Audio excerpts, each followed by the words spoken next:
Hello back. Before we move on to the next section, I want to show you a very important tool for every web developer, the Google Chrome Developer Tools. These powerful tools are built right into Google Chrome and can be used to analyze and correct HTML and CSS code, to optimize our web page, and so much more. Also, remember what I told you earlier about learning about other web pages? Here is the right tool to do just that. So let's see how we can use the Chrome Developer Tools.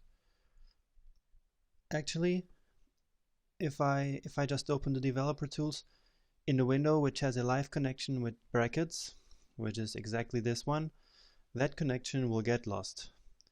That is pretty annoying, but instead I can open the HTML file in the usual way, and then none of that will happen.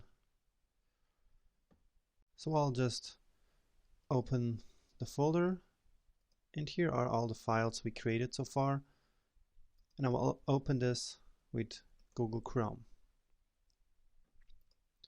Right, here we go. Now the Google Chrome Developer Tools are all about inspecting elements. So if we right click here on this main heading H1 element and hit Inspect Element, we see the Chrome tools down here. And this is the H1 element I just selected. So here we have all the HTML code, and as we hover the different elements, you see that in Google Chrome it shows us which element we are inspecting. And on the right side we have all the CSS properties, and we can turn these off and on to see what happens if these properties are active or not active. And we can actually change some things. Say we want this 45 or 48 or 60, just to see how it looks like. Of course, none of these changes will be reflected in the actual code, which means if I just refresh this page, it looks exactly as it looked before. Another useful thing is when I have this selected, you see that the H1 element has this blue area, which is the content. Remember the box model? So the blue is the content, and the orange one is the margin. So that orange is these 20 pixels margin bottom, right? And this is the blog post div, and if you remember, we set a right padding to 30 pixels, and that 30 pixels is that green area we see. So this can be pretty useful, and actually we have the box model also down here. So when we have a bigger web page, this can be pretty useful to inspect all our elements. So this is our web page. Now remember, we can also do the same thing with other websites to see how they work. This is the Square website that I used before in some design lectures. Imagine we want to know how this button here works. So I will do inspect element, and then I have the code, the HTML code, and here on the right side we can see the HTML attributes.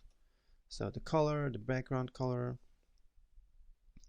So these strike through here means that this property is not active. It means that it has been overwritten by something else. So this is the background color. We can turn it off and on and see what happens. And what else is here? So this is the margin. We can turn it off and on as well. And here we see, for example, that this button uses a border radius of 3 pixels. If you were just curious how this was designed. And the font family is Square Market, and the font size is 11 pixels. So you see, this is pretty useful to find out about anything that you want to know about other web pages. For example, inspect this element. Here you see, you can inspect all the HTML code. So you have different divs here, and then this H3 with this particular color. And you know, I use this a lot to see what other websites are doing right. Okay, this was just a very basic introduction, but we will see more applications of the developer tools later on. And this was actually the last lecture in the introductory CSS section. Wow, you learned such a lot so far. Congratulations. And I'm really happy and grateful that you're still with me on this journey. You're good to go for our killer website project that we will start in a moment.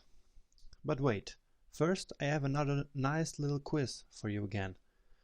Good luck with that, and see you in the next section.